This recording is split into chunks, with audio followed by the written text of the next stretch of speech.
जय माता दी दोस्तों, कैसे हैं आप सभी। आशा करती हूँ कि आप सभी अच्छे होंगे। स्वागत है आपका मेरे YouTube चैनल आदिशक्ति को नमन में। आज मैं आ गई हूँ फिर आपके साथ एक इन्फॉर्मेटिव वीडियो के साथ। हम सभी को पता है कि जब हम पूजा पाठ करते हैं या कोई यज्ञ अनुष्ठान होता है तो सबसे पहले एक स्वास्तिक का चिन्ह होता है जिसे हम पूजा पाठ में सर्वप्रथम बनाते हैं और किसी भी पंडित या पुरोहित द्वारा मनाया जाता है। लेकिन क्या होता है इसका मतलब, और क्या दर्शाती हैं इसकी चार बिंदु, क्या दर्शाती हैं इसकी चार भुजाएं, और क्या दर्शाती हैं चार रेखाएं, और ये सब किसका प्रतीक है, इसको बनाने के पीछे क्या कारण है, ये सारी जानकारी मैं आपको वीडियो में देने वाली हूँ। तो सबसे पहले मैं आज आपको बताऊंगी कि स्वास्तिक का चिन्ह कैसे बनाया जाता है, क्योंकि कुछ लोग इस चिन्ह को बनाने में गलती करते हैं। तो मैं आज आपको स्वास्तिक का जो चिन्ह है चार तरह से बनाना बताऊंगी, 4 टाइप से बनाना बताऊंगी कि उसमें जो टाइप्स हैं उसमें जो कुछ टाइप क्या होंगे वो गलत होंगे और एक जो तरीका होगा वो मेरा सही होगा। तो सबसे पहले मैंने एक पेपर लिया है, पेपर को मैंने 4 पार्ट्स में डिवाइड कर दिया।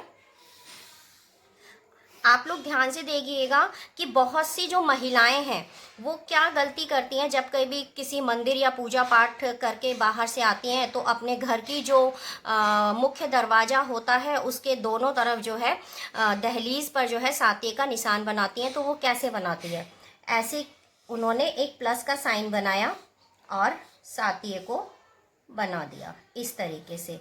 तो जो महिलाएं ऐसे सातियाँ बनाती हैं वो गलती करती हैं। इस प्रकार से सातिये का जो चिन्ह है वो नहीं बनाया जाता। कुछ महिलाएं क्या करती हैं, ऐसे किया, ऐसे किया, ऐसे किया, ऐसे ऐसे और ऐसे, तो ये भी तरीका आपका गलत है। इन दोनों तरीके से स्वास्तिक का चिन्ह नहीं बनाया जाता। अब हम चलते हैं तीसरे तरीके की तरफ। कुछ महिलाओं को पता तो है कि स्वास्तिक का चिन्ह ऐसे बनाया जाता है, लेकिन वो क्या गलती करती हैं बनाते वक्त, देखिएगा, ध्यान से देखिएगा।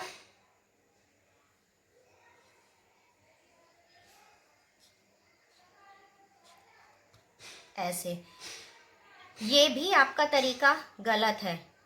अब मैं आपको सही तरीका बताने वाली हूँ, ध्यान से देखिएगा। पहले आपको एक खड़ी रेखा खींचनी है, फिर एक लेटी रेखा खींचनी है, फिर एक खड़ी रेखा खींचनी है, फिर एक लेटी रेखा खींचनी है। आपने देखा होगा कि ये वाला जो स्वास्तिक का चिन्ह है मैंने ऐसे ही बनाया था, लेकिन देखिएगा कि मैं इसको बनाने में क्या सावधानी बरत रही हूँ। मैंने इस तरफ से एक लेटी रेखा खींची, फिर मैंने एक खड़ी रेखा खींची, फिर मैंने एक लेटी रेखा खींची, फिर मैंने एक खड़ी रेखा खींची।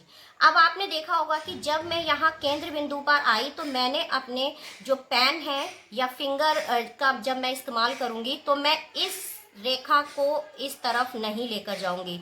इसका मतलब है कि हमें ये रेखा जो है क्रॉस नहीं करनी है। इस तरीके से आप स्वास्तिक का चिन्ह बनाइएगा। यहाँ पे आप 4 बिंदु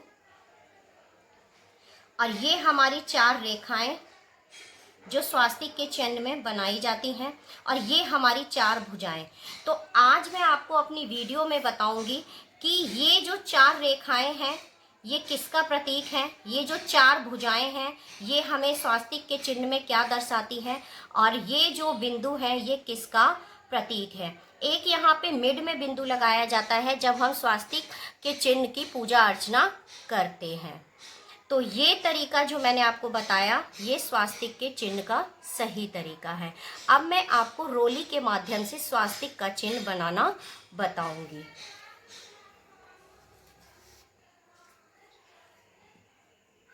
आपको एक प्लेट लेनी है, प्लेट में आपको रोली की सहायता से, ध्यान से देखिएगा कि आपको किस फिंगर का इस्तेमाल करके स्वास्तिक का चिन्ह बनाना है, ठीक है। मेरे पास गीली रोली थी, आप सूखी रोली को कटोरी में घोल करके आप इस्तेमाल कर सकते हैं। सबसे पहले मैंने अपनी रिंग फिंगर ली, रिंग फिंगर से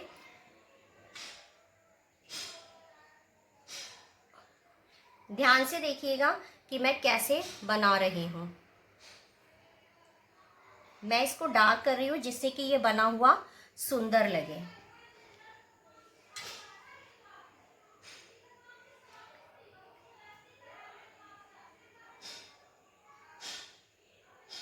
ध्यान रखिएगा आपको लाइन क्रॉस नहीं करनी है। आपको लाइन क्रॉस नहीं करनी है। आप इसको सुंदर बनाने के लिए डबल करेंगे तब भी आपको लाइन क्रॉस नहीं करनी है। ठीक है, इस तरीके से आप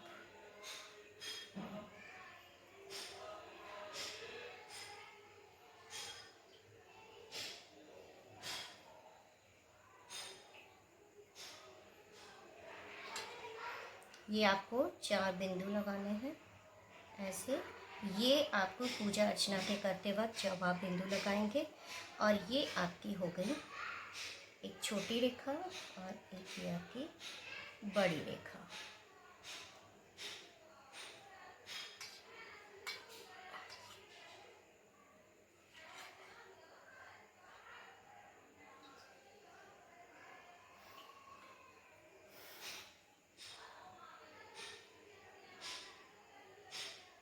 इस तरीके से आपको स्वास्तिक का चिन्ह जो है बनाना है। ध्यान रखिएगा कि स्वास्तिक का चिन्ह बनाने में आप कभी भी रेखा को क्रॉस मत करिएगा। बीच की जो मिड की रेखा।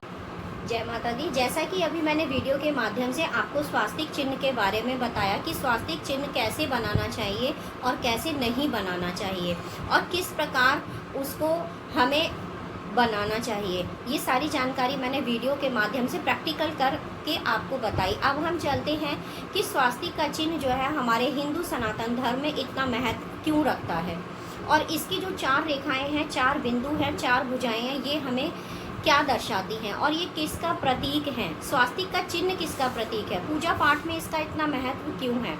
जय माता दी। वीडियो को एंड तक ज़रूर देखिएगा, वीडियो को स्किप करके मत देखिएगा और वीडियो के एंड तक आप मेरे साथ बने रहिएगा, क्योंकि अध्यात्म से जुड़ी कोई भी जानकारी अगर आप स्किप करके देखते हैं तो कुछ ना कुछ जो है ऐसा होता है जो आपके लिए बहुत इम्पॉर्टेंट होता है और वो बीच में स्किप हो जाता है। तो वीडियो के एंड तक आप मेरे साथ जुड़े रहिएगा। तो चलते हैं, स्वास्तिक चिन्ह हमारा किसका प्रतीक होता है, क्यों है महत्व इसका हमारे पूजा पाठ में। तो हिंदू धर्म में स्वास्तिक चिन्ह को जो है बेहद ही शुभ माना जाता है। किसी भी शुभ कार्य का शुभारंभ करने के लिए सबसे पहले स्वास्तिक का चिन्ह जो है बनाया जाता है और कहते हैं कि इसके बिना पूजा का शुभारंभ जो है नहीं किया जाता। स्वास्तिक के चिन्ह को सौभाग्य का सूचक माना जाता है। ऋषि मुनियों ने इसे आध्यात्मिक अनुभव के आधार पर मंगल भाव को प्रकट करना और जीवन में खुशियां भरने वाले चिन्ह के नाम से इसे प्रकट किया है और कहा है कि स्वास्तिक के चिन्ह में जो है भगवान विष्णु का आसन और माता लक्ष्मी का स्वरूप माना जाता है। स्वास्तिक चिन्ह को जो है हमेशा चंदन, कुमकुम अथवा सिंदूर से बनाने से जो है ग्रह दोष जो होते हैं वो दूर होते हैं और धन लाभ का जो है योग बनता है।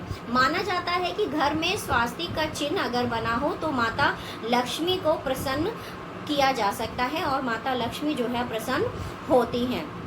और कहते हैं कि जिस दिशा में घर में जिस दिशा में स्वास्तिक का जो चिन्ह है वो बना हो तो वहाँ पर पॉजिटिव वाइब्स आते हैं। ध्यान रखिएगा कि स्वास्तिक का जो चिन्ह है वो सूर्य का प्रतीक माना जाता है। अगर इसे आप सही तरीके से नहीं बनाते हैं तो ये नेगेटिव वाइब्स भी लेकर आता है। तो इसे कोशिश करिएगा कि जैसे मैंने आपको वीडियो में बताया है आप उसी तरीके से इसे अपने घर के किसी भी दिशा में बनाइएगा या फिर आप अपने मेन गेट पर, दहलीज पर, दोनों तरफ बनाइएगा। ठीक है, या फिर आप पूजा अर्चना जब भी करते हैं तो मेरा कहने का तात्पर्य यही है कि जिस तरीके से मैंने आपको वीडियो में बताया आप स्वास्तिक का चिन्ह उसी तरीके से बनाइएगा। अब चलते हैं कि स्वास्तिक चिन्ह की 4 भुजाएं होती हैं वो क्या दर्शाती हैं। स्वास्तिक की जो 4 भुजाएं होती हैं वो हमारी 4 दिशाएं दर्शाती हैं। स्वास्तिक की जो 4 रेखाएं होती हैं वो हमें रिद्धि सिद्धि, शुभ और लाभ, ये इसका प्रतीक मानी जाती हैं। अब बारी आती है कि स्वास्तिक के अंदर जो 4 बिंदु हैं वो हमें क्या दर्शाती हैं और वो किसका प्रतीक है, उनको लगाना इतना महत्व क्यों बताया गया है, क्यों लगाते हैं हम उनको। तो स्वास्तिक का जो पहला बिंदु है वो हमें धर्म का, वो हमारे धर्म का प्रतिनिधित्व करता है। वो बताता है कि जो धार्मिकता, नैतिकता और कर्तव्य देवीय और ब्रह्मांडीय व्यवस्था के अनुसार जीवन जीने का प्रतीक है, जीवन जीने का प्रतीक है। व्यक्तियों धर्म में जो है प्रति व्यक्ति को अपने परिवार, समाज और दुनिया के प्रति अपने कर्तव्यों पर विचार करते हुए एक सद्गुणी और एक सद्भावी मनुष्य की तरह जो है जीवन को विचरण करना चाहिए, जीवन को यापन करना चाहिए। हमेशा दूसरों की मदद के लिए हमें तैयार रहना चाहिए। और जो दूसरा बिंदु है वो प्रतिनिधित्व करता है हमारे अर्थ का। किसका प्रतिनिधित्व करता है? अर्थ का, जिससे धन और सफलता की क्या होती है? प्राप्ति होती है, साथ ही यह समृद्धि को भी बढ़ाता है। अर्थ केवल व्यक्तिगत धन तक ही सीमित नहीं रहता है। दूसरा बिंदु के अर्थ को दर्शाता है, तो वो ज़रूरी नहीं है कि वो धन संपत्ति को एकत्र करना ही दर्शाता है। वो कहता है कि अगर आप समाज में किसी भी प्रकार की कोई भलाई कर रहे हैं और ईमानदारी से किसी की हेल्प कर रहे हैं और आपके द्वारा जो धन अर्जित किया जा रहा है वो किसी अच्छे काम में लगा रहे हैं, तो ये आपके लिए बहुत ही अच्छा है। दूसरा बिंदु हमें स्वास्तिक का ये दर्शाता है। अब चलते हैं तीसरे बिंदु की तरफ। तीसरा बिंदु जो है हमारे काम का प्रतिनिधित्व करता है। काम क्या होता है? काम क्या है? आप काम से क्या कार्य समझ रहे हैं? नहीं, ध्यान से सुनिएगा। काम का प्रतिनिधित्व करता है जो प्रेम, आनंद और सौंदर्य, आनंद को प्रदान करता है। सौंदर्य से मतलब आपकी सुंदरता नहीं है, आनंद मतलब आपके व्यय व्यसन में पड़कर जो आपको आनंद की रुचि हो रही है वो भी नहीं है। आनंद और सौंदर्य, अगर आप किसी ईष्ट की पूजा अर्चना करते हैं तो आपको आनंद की प्राप्ति होती है और आपके अंदर जो जिज्ञासाएं जागती हैं, जो पॉजिटिव वाइब्स आती हैं, वो आपका सौंदर्य कहलाती हैं। प्रेम जो आप भगवान से करते हैं, ठीक है। काम का अर्थ क्या है? प्रेम, जुनून और आनंद सहित जो है सौंदर्य, सुख, ये नहीं है। जैसा कि मैंने अभी बताया कि भगवान के प्रति आस्था रखना, उनसे प्रेम करना, उनकी पूजा अर्चना करना, उनकी लगन में मगन हो जाना, ये आपका काम है। लेकिन काम का उद्देश्य केवल इंद्रियों को तृप्त करना नहीं है। क्लियर हो गया यहाँ पे कि केवल इंद्रियों को तृप्त करना नहीं है कि आपने अच्छा खा लिया, अच्छा पहन लिया और आपने मतलब अच्छा भोग विलास कर लिया और आपका मतलब काम पूरा हो गया, तो ये कर्म नहीं है आपका। यह सुनिश्चित करता है कि धर्म द्वारा जो है निर्धारित सीमाओं के भीतर हो और इंसान अपनी इच्छाओं को जो है धार्मिक और संतुलित तरीके से परिपूर्ण करे। जैसा कि मैंने अभी आपको बताया कि आपको जो काम करना है वो धार्मिकता में रह कर के करना है। अब जो हमारा चौथा बिंदु है वो दर्शाता है हमारे मोक्ष को। मोक्ष का प्रतिनिधित्व करता है। कहते हैं कि जो जन्म और मृत्यु के चक्र से मुक्ति या आध्यात्मिक स्वतंत्रता का प्रतीक होता है। मोक्ष क्या होता है? कि हमें मरने के पश्चात मोक्ष की प्राप्ति हो जाए, ठीक है। तो मोक्ष कैसे मिलेगा हमें? वास्तव में जो मोक्ष होता है वो 3 क्रियाओं से, धर्म, अर्थ और काम का ही प्रतिफल होता है। अगर हम ये तीनों अपने नियम से, अपने क्रम से करते हैं तो हमें मोक्ष की प्राप्ति होती है। और कहते हैं कि धर्म शास्त्रों के अनुसार जो है धर्म, अर्थ, काम 3 वर्ग हैं ये, ठीक है। कितने वर्ग हैं? 3 वर्ग हैं। कर्तव्यों के पूरा होने पर ही मनुष्य की सद्गति होती है और उसे मोक्ष की प्राप्ति होती है। हमारे स्वास्तिक के जो 4 बिंदु हैं हमें ये सब दर्शाते हैं। तो देखिएगा, स्वास्तिक का जो चिन्ह है वो हमारे जीवन में बहुत महत्वपूर्ण रखता है। पूजा पाठ में उसका विशेष महत्व इसीलिए बताया गया है। तो आप उसको बनाने में कोई गलती ना करें और जब आप बना रहे हो उसे, तो आप मेरे द्वारा बताई गई बातों को ज़रूर ध्यान में रख करके बनाइएगा, क्योंकि आपके द्वारा बनाया गया स्वास्तिक का चिन्ह जो है आपके अंदर सकारात्मक ऊर्जा को उत्पन्न करता है, पॉजिटिव वाइब्स लेकर आता है वो। मेरी जानकारी आपको अच्छी लगी हो तो जय माता दी, हर हर महादेव। ऐसी ही जानकारी के साथ मैं फिर मिलूंगी आपसे, फिर जुड़ूंगी। हर हर महादेव। वीडियो अगर आपको अच्छी लगी हो तो लाइक शेयर कीजिएगा। अगर आप मेरे चैनल पर नए हैं तो चैनल को सब्सक्राइब ज़रूर कीजिएगा। जय माता दी, हर हर महादेव।